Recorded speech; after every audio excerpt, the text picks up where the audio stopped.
You used to be happy, excited, full of life, joy, and all of a sudden it's all gone. Here you are thinking about where you went wrong, what happened, why is everything so different? You feel because you kind-hearted, you sweet, life shouldn't treat you the way it keeps throwing those balls at you. You lost friends, you lost a relationship, and your marriage, oh, it's so shaky now. Oh my God. All your finances, everything went down. You lost your job, all your health. Now I'll tell you something.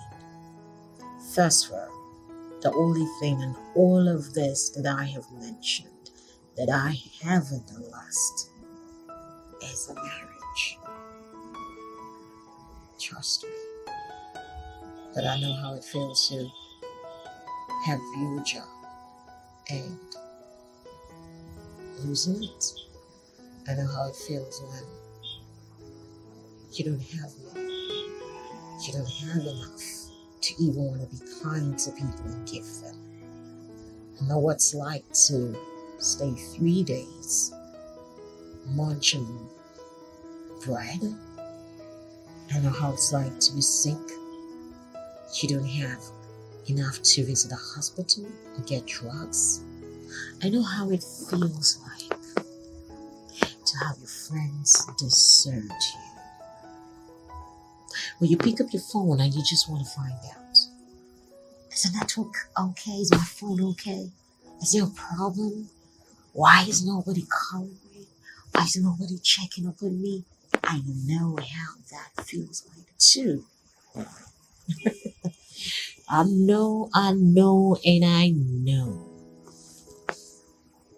And I can tell you something different today.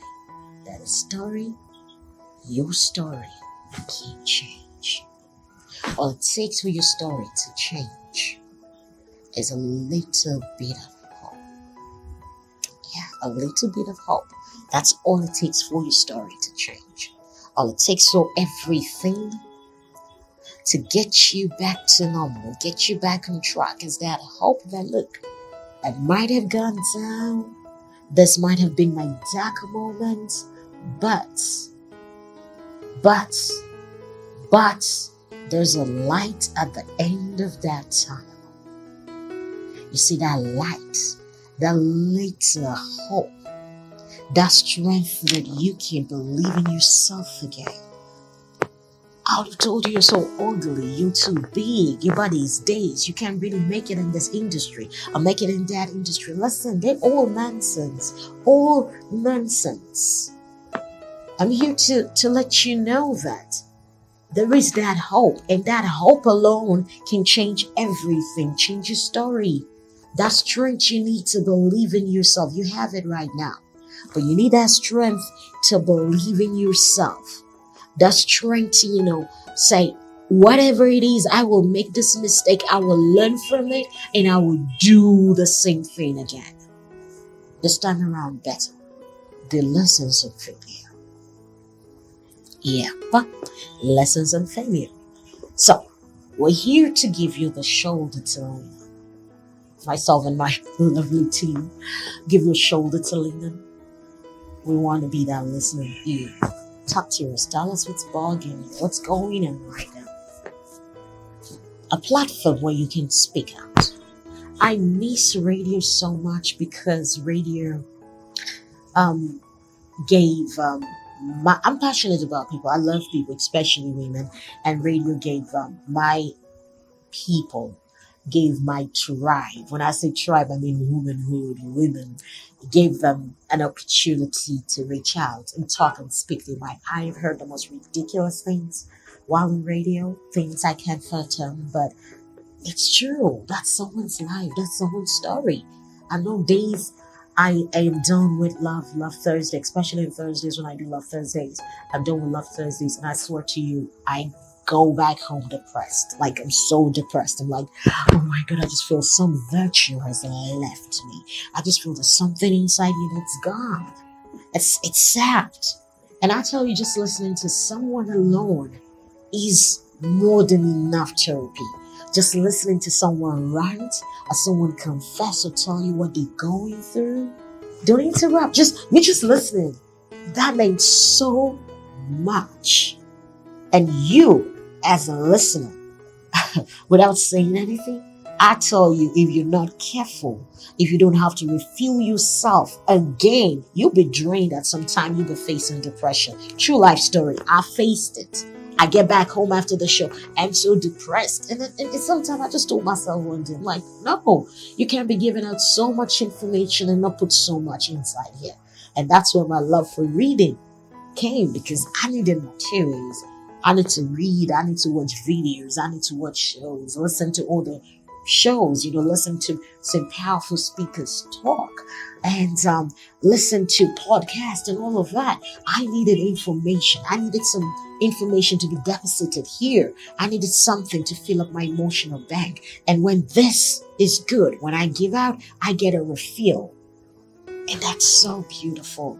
And I miss that on radio. And that's why I'm so excited that we will be doing same here. I will give out the little I have. And I want to get all of you.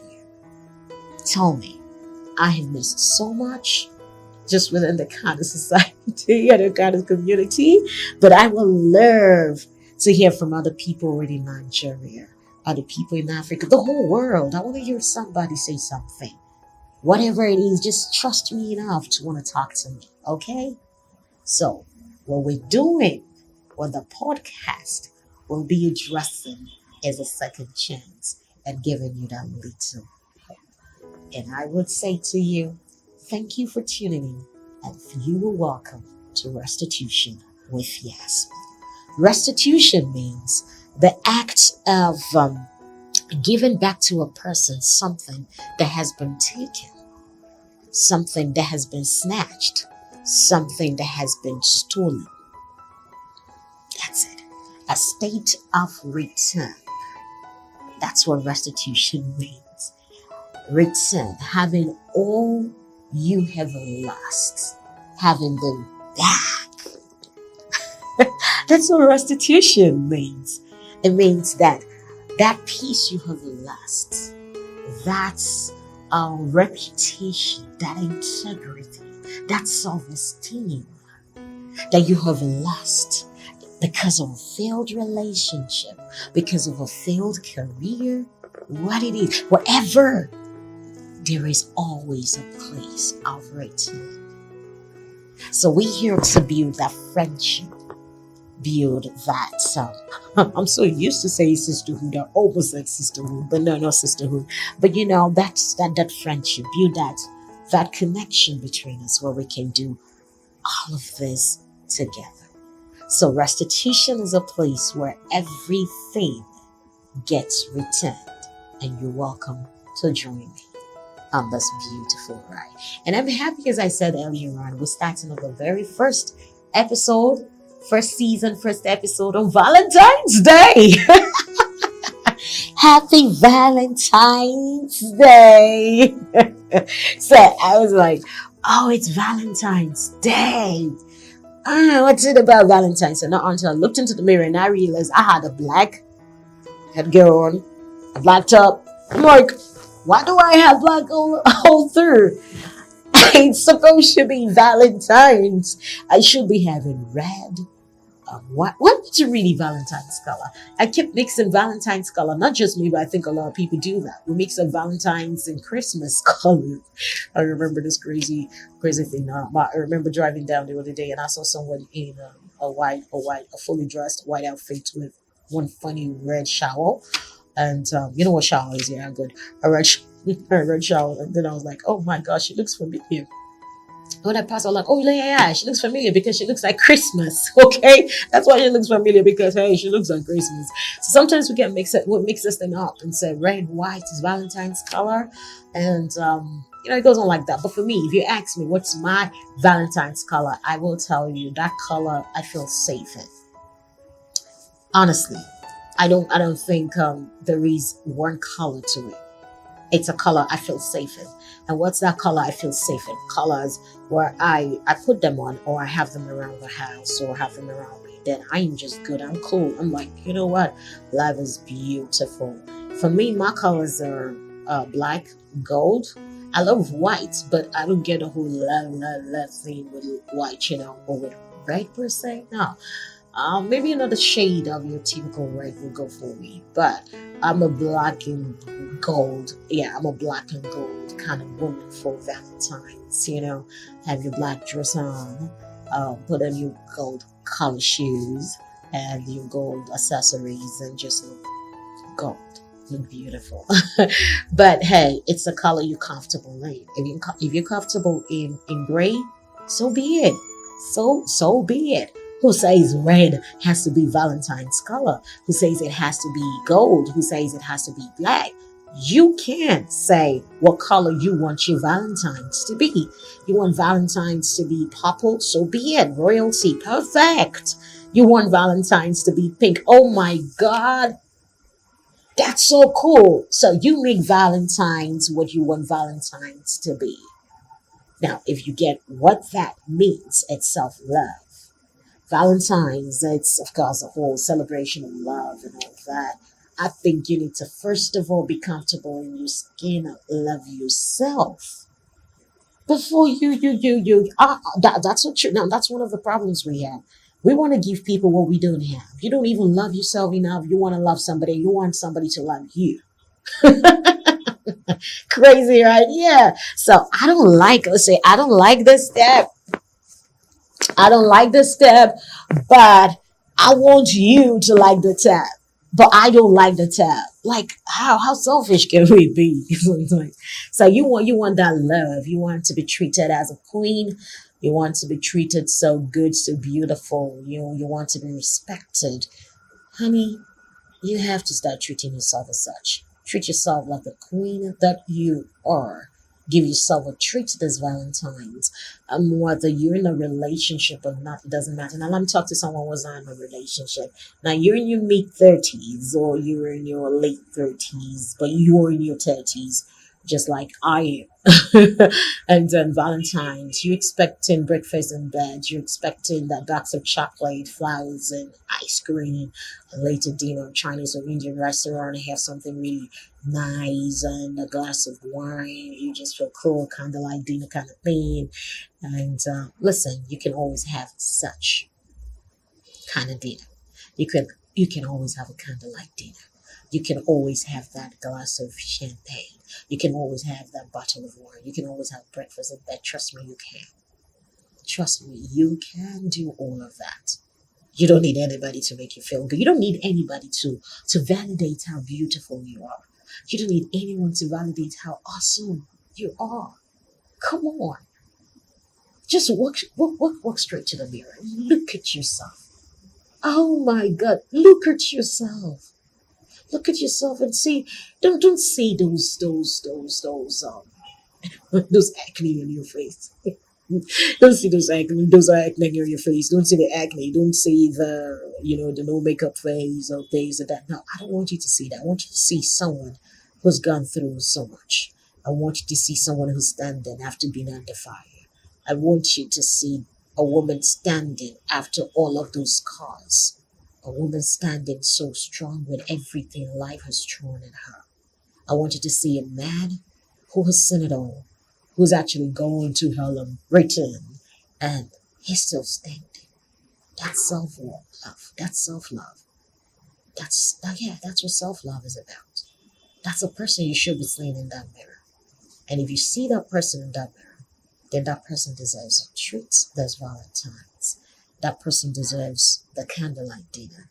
That person deserves the Chinese, the Indian dinner. That person deserves a gift. That person deserves a box of chocolate. Deserves flowers. Deserves a bottle of perfume. Deserves something beautiful. You deserve all of that. deserve all of that.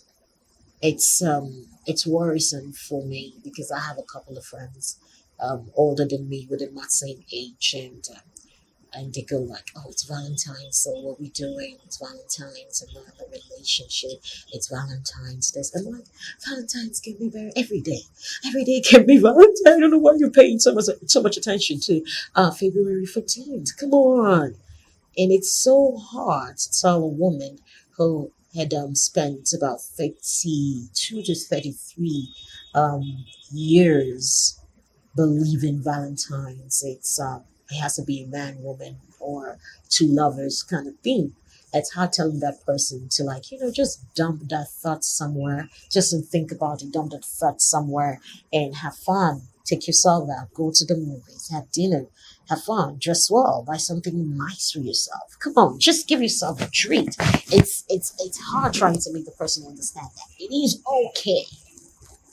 It is all right. Okay, all right.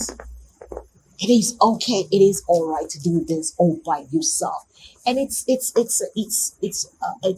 disappointing to find out that most women in their 30s in an normal African society are quick to, like, that desperation is that I want to get married. And you get married to someone that at the end of the day, during Valentine's Day, you're the one paying for everything. You're the one doing anything. You're the one, he's not even thinking about Valentine. He's beating you up. You're dealing with domestic violence. You're dealing with serious violence in that marriage. But hey, darling, you still want to put up a front. You still want to do the whole Valentine's. It's better you do Valentine's with your no scars, no beating, nothing, but you feel safe, you feel strong, you feel beautiful. You taking yourself out and you buying yourself gift. For me, honestly, that's a better Valentine's for that lady who was in her late 30s, early 40s, mid 40s, and then you're like, oh my God, oh, nobody's taking me out. You don't need anybody to take you out. You need to take that woman out. In your 40s, I am so sure you've seen so much. In your 40s, I am damn sure you have seen so much, but you're still standing. Come on. You deserve everything. You deserve everything. So don't wait for anybody to validate that. Take yourself out. Give yourself some good treats. Have fun. Yes, have fun. So, the show starts today on Valentine's Day, and I really want to talking about self-love, and I hope I must have driven some important information to you. Take yourself out, give yourself a treat, look good, look pretty well for yourself, and for self-love, you see, one of the reasons you find it, if you find it very hard doing something like this, you're like, oh my God, oh yes, man, I can do this. Yes, man. You mean I have to take myself out? Oh, I'm so broken. I'm so broke. I don't have money. I'm sorry. If you're so broke, even as a woman, you shouldn't be in a relationship. I'm so sorry. But that's the truth. That's the truth. If you're so broke, don't be in a relationship. Wait till you can figure out what your life is about before you get into a relationship. Else, you're gonna let someone pay for you not even knowing who you are. You're gonna put your financial burden on someone. A relationship, it's no bank customer relationship where you just apply for loan and you just put your burden on this other person, or the person automatically becomes your ATM. The person just gives you money every time, dispense money all the time, and that's not the way it works. You really want this thing to work. You really want to have a fantastic relationship, then I would say that work on yourself first. Start loving yourself. You want someone to love you, start loving yourself. When you start loving yourself, then you know what's going to happen. You're going to find out, because when you love something, you're going to be honest about everything. So for instance, you start loving yourself. You're like, I love the woman I am becoming. By the way, I have a book. I just wrote a book titled I Am a Woman. Yeah, that's the title of my book. And it's a book that encompasses virtually everything I've been through after losing my job, losing a relationship. I was engaged to this very handsome, cute guy. He was just everything. I was engaged to him, and one thing led to another, and it didn't happen. And man, it was just plenty story, Joe. And that didn't happen. So losing that relationship, losing my job around that time, not really financially, strong, and I actually had nothing, and I had to start from the scratch. I had to start everything. I didn't even have a shelter over my head. I didn't have a shelter over my head, but I had to start. I had to start from somewhere. And it got to a point I was doubting myself if I was good enough to be on radio. Maybe I wasn't good enough as a broadcaster. Maybe I wasn't good enough as a human being. Maybe I wasn't good enough. Is there something about me that the company didn't like, or people didn't like, and they were like, nobody's gonna fight for her, nobody's gonna say anything. Okay, you're bad, Felicia. I felt that way. I started questioning my ability, my talent. I've been a broadcaster for 12, 13 years, but here I am questioning myself that maybe 12 to 13 years means nothing. Maybe I wasn't learning something. Maybe I wasn't doing something right. Okay, and the craziest thing was I got job interviews. I went for radio job interviews. And the same thing. Like there was some cost. Like she's not gonna get it. She's not good enough. And at some point, I just had to wake up one night. I have this very big mirror in my bedroom, and a very big one in my bathroom. So I got to the bedroom, and I was looking for someone to sit down because I have to sit to face the mirror. No, so I walked into the bathroom, and I was standing. I was looking at the face, and I was looking at myself, and I said, "No, you're good. They say you have a good voice. Do you have a good voice? They say you have a good voice, but do you have a good voice?" I never liked listening to myself. When I record myself, I don't like a replay. I don't want you to play it again. I don't want to listen to myself or watch myself again. But guess what? I picked up my phone and recorded my voice, and I listened to myself. And I asked myself, Yasmin, do you sound good? Do you really sound good? I looked at myself with lots of acne on my face. I said, are you beautiful? Are you a beautiful black woman? So what's your problem? What is your problem? And that day I came to the conclusion that I indeed have a beautiful voice. Yeah, I do have a nice voice, okay? So I have a nice voice. So what again? Oh, I'm a beautiful black woman. Yeah, I am a beautiful black woman. So I have that too. So what again do you have? I say, I can do this, I can do that, I can write. I can write. So immediately I dumped my phone in the bathroom, the mirror shelf, and I quickly got a book, and I was writing. I'm beautiful. I have a beautiful voice. I can write. I know I can sing, so I don't need anybody to tell me I can't sing. People say I have a good voice, I can sing, but maybe I just don't have enough love for singing to want to do that. And then I was like, okay, so what else can I do? I can organize, I can coordinate a couple of people, I can make things happen. But the biggest thing I found out that day, it was that I have a massive mind.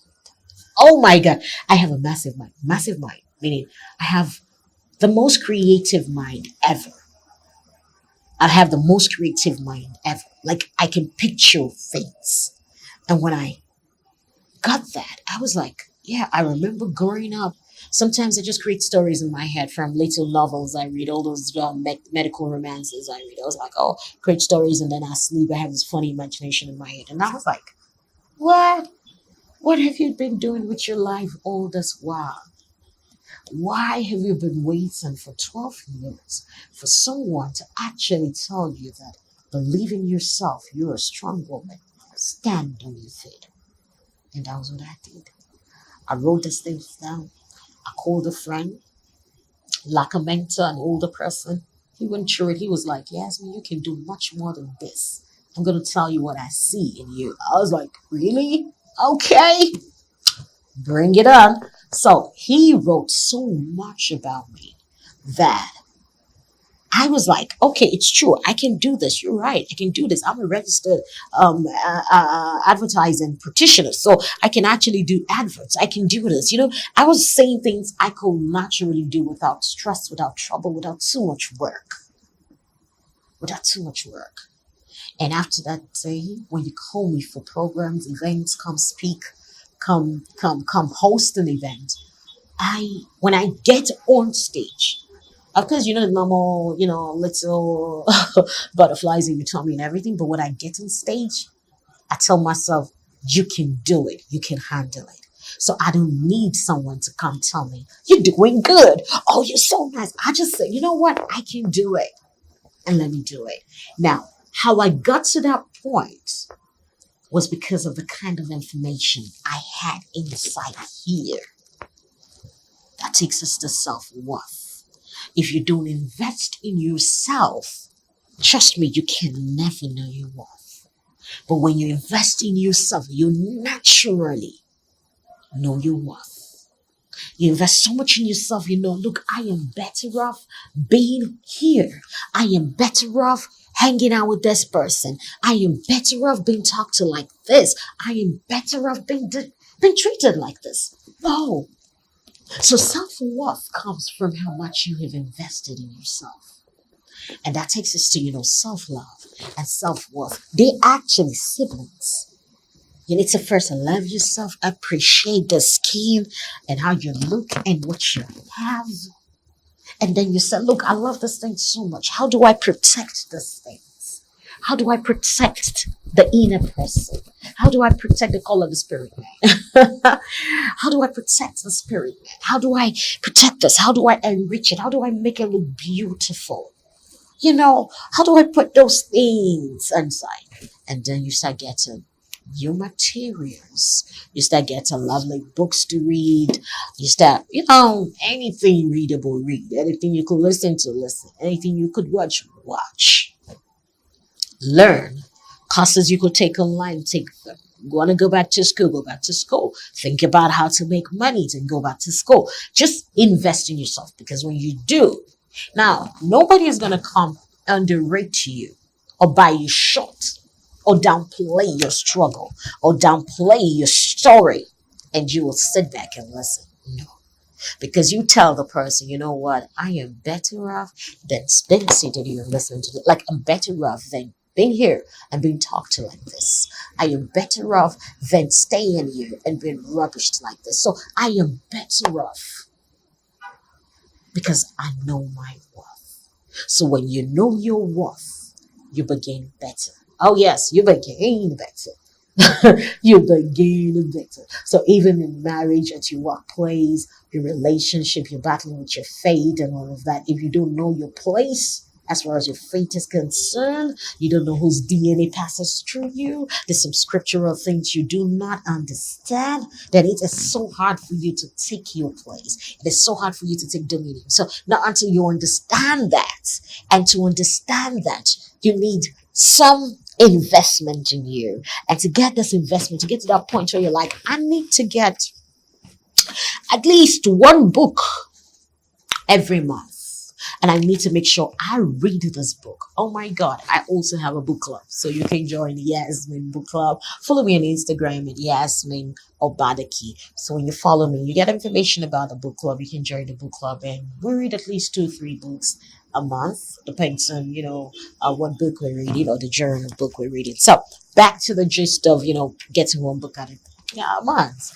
Read the book, invest in yourself. And when you do, you have so much inside you that when you start talking, people are like, oh my God, I shouldn't be talking like this to this person. Because, you immediately create a niche for yourself, a niche of being intellectually sound. Intellectually smart. I remember someone telling me some months back, and the person said, you manipulated with words. And I was like, what does that mean? I'm hearing that for the first time. Honestly, I don't know people manipulate words. I know people manipulate situations.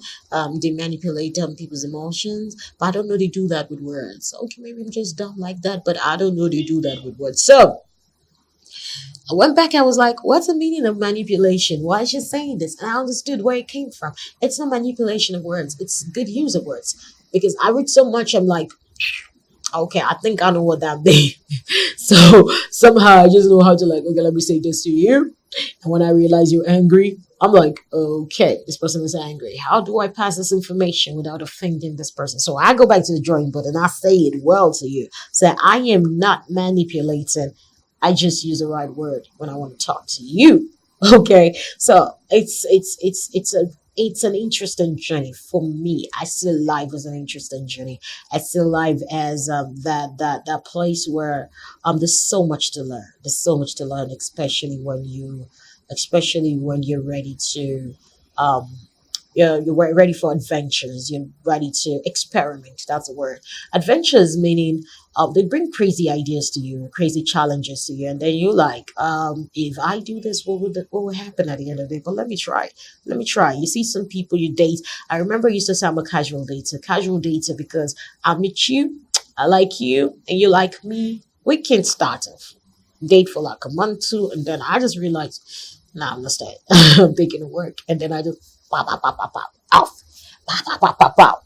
And then another person is like, I'm like, look, I'm not a serious person because I'm not serious. I don't really want anything serious. So we just friends like that. We good like that, okay?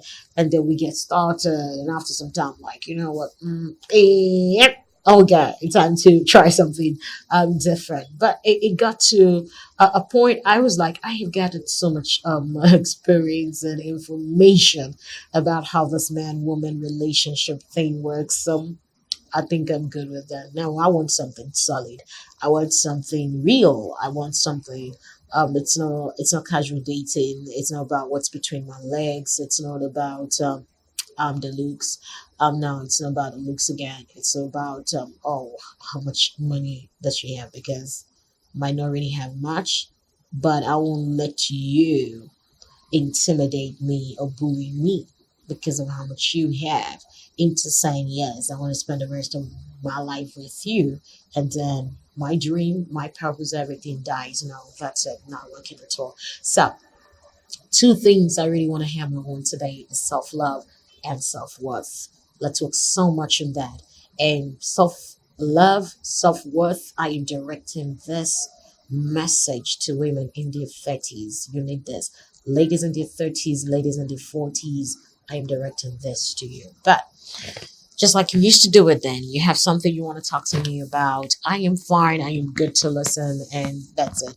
I remember someone sent a message to me. It's almost a year I got that message, but I'll never forget because I see the message and I promised myself that the next time I have an opportunity to be on radio or anything close to radio, I would want to talk about that particular meal. So I'll just talk about that meal, and because I screen grabbed it, or you screen munched it, which of the word do you use?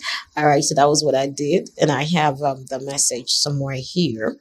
Yeah, I have the message somewhere here that I really want to share with you today. A so interesting message that was sent to me. So the person, let me see if I can get the person's name. His name is Jeffrey. It's Ohenetega dot onoshosho at gmail.com. You see? So that's a message he sent to me, and I saved the message because I made a promise I was gonna respond to that. If it takes 10 years to be back on radio, I was gonna talk about this. No, I did respond to him personally, but I really want to talk about it publicly. Where the person says, "Good morning, Yasmin. There is a saying that makes my stomach or my body goes sour anytime I hear people say it, especially women saying it. It goes like this." So apparently there's some kind of saying or common saying, or popular common saying rather, something people say a lot, especially women say, according to him. He says women say this thing a lot and he doesn't like it. He said they say men are natural born cheats. And he moved further to ask me, he says, "What do you have to say about this? And I'll be glad if you can talk about it on the Night Cafe." Now, the Night Cafe was a show I was anchoring on radio then.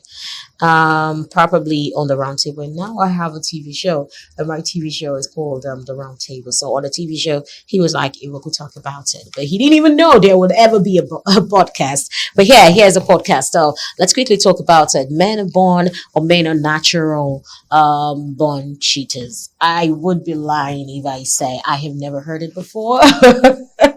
And you know those days when you get cheated on, you're having that rocky relationship where he's cheating, he's lying, and he's back to you. He's like, I love you, baby. It's not what you think. She's nothing to me. She needs nothing. Let me tell you a story. I'm gonna come back to this. I remember one time, as early as 7 a.m. A lady knocked on my man's door, and she said, and he said to me, he said, yes, I have a guest. And I was like, who's she?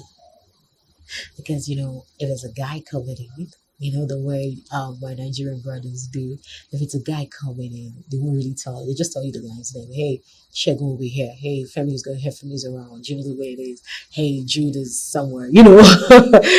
Okay, Jude is spending, you know, sometimes, and then Jude is coming over to watch football or watch something, you know. But when they go like, I have a guest coming in, just know the guest is some girl. So I was like, who is she? And he said, she's a laundry girl. I have never heard of a laundry girl before, and we've been dating for some time. You never told me that the laundry service is offered by a lady. Okay. So I was still trying to be calm and classy. So I was like, okay. All right. So he got to the door, got a girl in, the lady got in, and I walked in. I said, hello, good morning. And she just looked at me. She gave me that, really? Who's this one? So she gave me that really nasty look. Now when she did, I was like, laundry. And this look. Good morning, she did not answer. And the so-called man was seated there. Oh my God. So I walked into the kitchen to do something. I think get a cup of tea or something. And I went back into the bedroom and I picked something, and then I was like, I can't stay in this house. I just need to work out. Just take a stroll. I'll just return to my own house. So I was like, okay, I'll return to my house. I picked my handbag, my phone, and then I walked. I was on my way out. And then he's like, He didn't even call me baby. He didn't call me darling.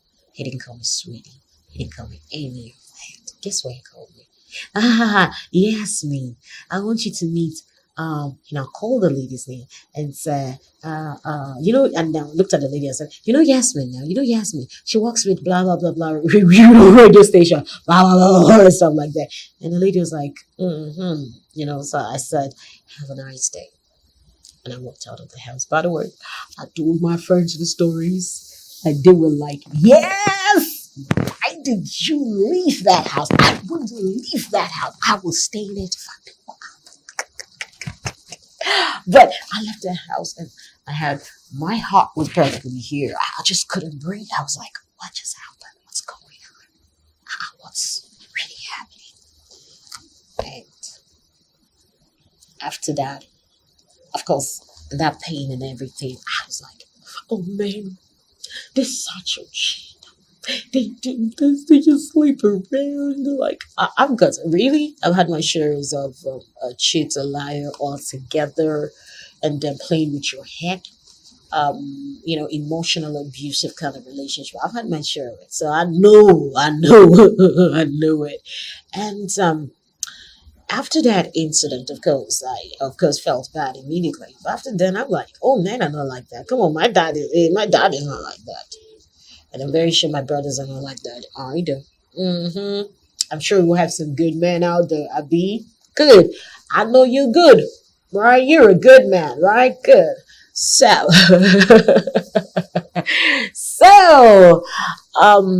back to the question of men being cheat. I totally don't agree with men being called, or men, or with the saying that men are natural cheat. No, a man who wants to cheat will cheat. A man who doesn't want to be kept, you can't keep him. You can't. You can't. Is it possible? You can't.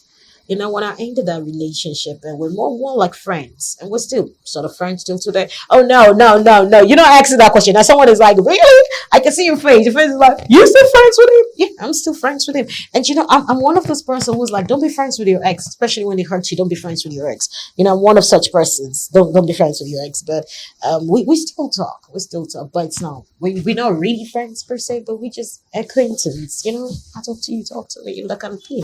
Yeah. So I don't agree men are natural born cheats. I don't agree men are born cheats. I don't. I think that was how the question was asked.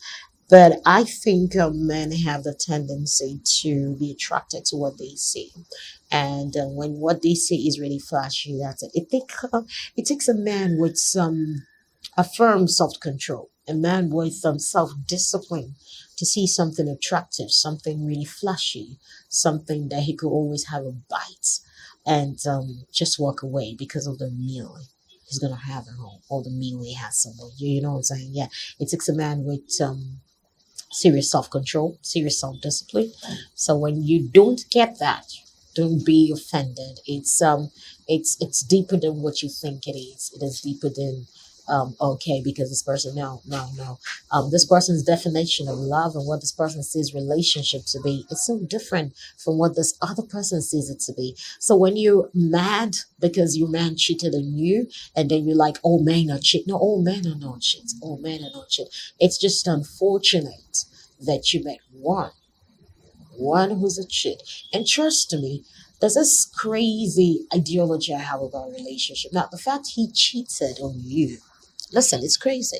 The fact he cheated on you doesn't make him a cheat. Okay, now this is crazy. You're like, Yasmin, where you coming from? But look at it this way.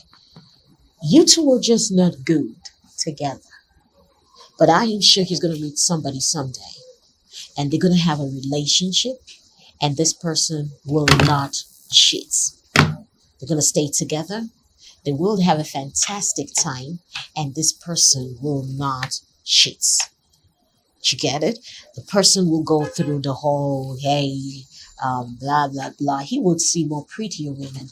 He would see, more sexier women and all of that. But he still would just put his head together. And some people learn after the first date. They're like, no.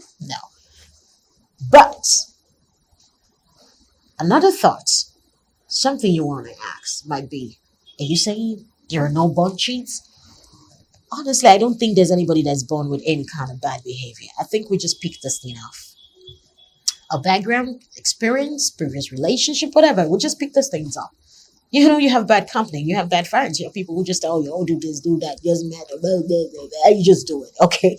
And it happens. But I tell you, this man who's cheating on you will find a girl, find a woman that he can't even afford to cheat on. He loves her so much. He adores her. And that's when you get hurt. You're like, oh, so was it that I equipped this man for another woman? Oops. I'm sorry, sister. Yeah, congratulations. You just did that. So it doesn't mean they're born shit. So I just really want to answer this question and just move on. So thank you very much. I hope I made myself clear. So there are no born cheats. No woman is born a cheat. No man is born a cheat. The behaviors we pick and we just run along with. So what else do you want to hear? What is hurting you really want to talk about? All right, you can talk to us once you subscribe to our YouTube channel. So you subscribe to the YouTube channel and you can ask whatever question you want to ask. But I've given you my private, that's my personal Instagram page. That's Yasmin, or Yasmin Obadaki. My Yasmin is spelled YASMINOBADAKR. And I have a new book titled I Am a Woman, Stronger Than Fire, in Nigeria here.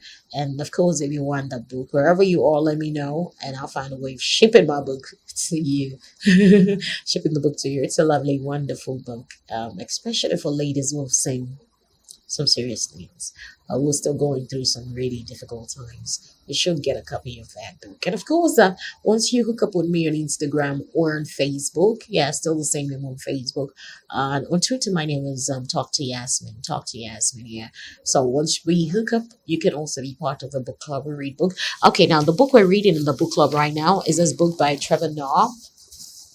We're reading this book by Trevor Noah, and the book is called Born a Crime. A lovely book, his story, more like a collection of his childhood experience in South Africa and all of that. Interesting, really interesting book with lots of fact historical moments that he captured in a very hilarious way. So it's a wonderful book. That's the book we're reading. It's about 900 and something pages, and we're going to finish that book in like 10 days. We're done with the book, and we're moving to another book. Yeah, hopefully we'll get to read my book, I Am a Woman, in the book club. So yeah, I have a book club, and of course I have a TV show, the Roundtable Talk Show. So you be part of the show. You join us. You can ask me questions, and we can keep talking. Now, for my fans, listeners in Kano. In Kano, I'm so glad that this can go everywhere. Like, we can do this everywhere. Okay, you can watch me everywhere. All right, but for those in Kano that you still want to reach out to me, you're like, yes, I have been going through something like this, and I want to talk to you about it. Please, you know how to connect, right? But hey, I want you to subscribe to our YouTube channel to have answers to those burning questions. That thing that gets you wet in your pillow every night has a solution. It has a solution, and the solution is here on Restitution. My name is Yasmin. Thank you for watching Restitution, and I am so, so, so, so grateful. Let's do this again. Next week, Thursday, we'll bring you Restitution. Myself and my crew will be here for another fantastic time. Have yourself a beautiful Valentine's celebration. Keep spreading love, and have yourself a great day. Bye-bye.